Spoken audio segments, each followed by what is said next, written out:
today I have with me Marc and Mervyn Montgomery from Greenisland Football Club. I've been at the club now for 8 years.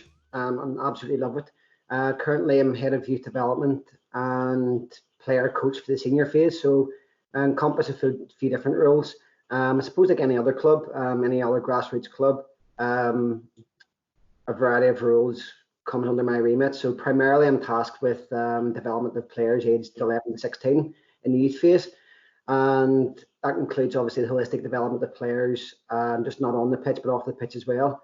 And I have a keen interest in coach development, volunteer development, and also do a bit of role with the social media side of things as well at the club. Right, thanks Marc. And what about yourself, Mervyn?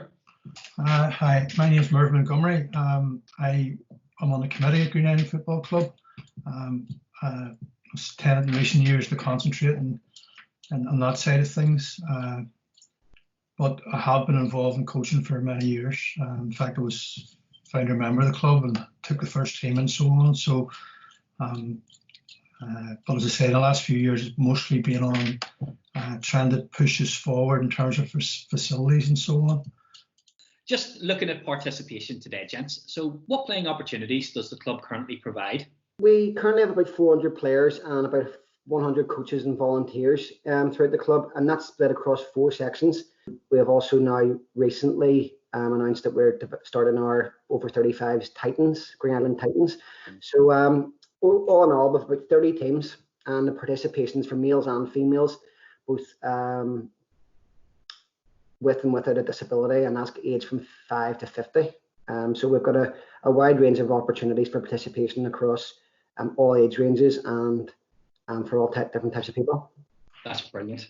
Mervyn, when you started the club way back when, is this what you envisaged, or has it just grown bigger and bigger? Just grown bigger and bigger, basically accidentally. We started with 13 kids and just hoped to have one team. Basically, didn't even hope to have one team. We just started to coach them, and the kids were enjoying it and they wanted to have a team. We joined the Down in Connor League as it was in those days. Within about a year or two, we were virtually overwhelmed, and it was very, very difficult for a couple of years until we got more people in. People are the key to it. Getting good people in is still absolutely the key to it. But no, we didn't expect that at the start, no. Well, congratulations on recently achieving our People and Clubs accreditation. I know you were involved in that process, Marc. Could you tell us a little bit more about it? Yeah, I attended the consultation process, I think it was about 18 months ago, with yourself, Gavin, and some other guys from the IFA up at Ballymena Showgrounds. It was good. I say it was good in general. The whole process was seamless from start to finish. It let us as a club look at where we were at, what we needed to do, and we now have developed a club program and a club development plan for the next 5 years based on what we had to do through the accreditation process. So overall, it was a seamless process. The help and support we got from the IFA, and in particular yourself, Gavin, was fantastic. We're quite proud to be one of the first clubs to go through that. I know other clubs have went through it as well. So in general, it was a seamless process and an enjoyable process.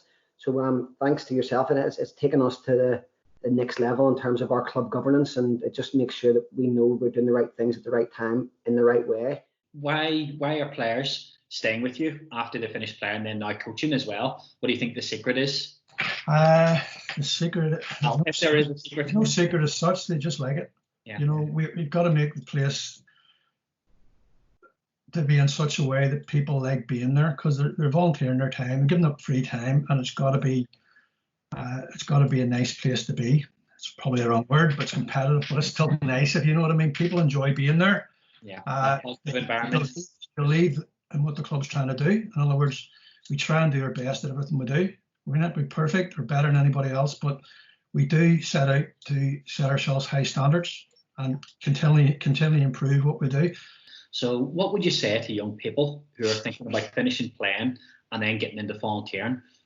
It'll obviously give those with hard skills and the qualifications that will help them further their career if they want to stay in sport, but it'll also give them the soft skills to help them in life as well. So volunteering's got a lot of aspects that are very, very beneficial, and I love volunteering. I love volunteering at Greenisland. I love volunteering my time elsewhere, but if for anyone who's thinking about volunteering or should they, 100%. It's the same process. It's trying to involve them and make them feel part of the club, and has a, whatever role they can play, making that important. It is an important role, but letting them know it's an important role and feel valued for it. People like that. People enjoy that, and if you get that, people are prepared to work hard for you, which is what we need. Right. I'm going to put you both completely on the spot. What would you say your proudest moment is being involved with the club since you've been there? But the proudest moment, I know our ethos is around development of players, but my proudest moment at the club would be, in a competitive sense, actually winning. We won the Super Cup in 2018, primarily the Milk Cup. But it wasn't just the winning of that tournament that made it proud for me. It was a fact that the relevance of the Milk Cup to our club. Our club started on the back of the Milk Cup with 3 or 4 guys talking about creating football opportunities in Greenisland.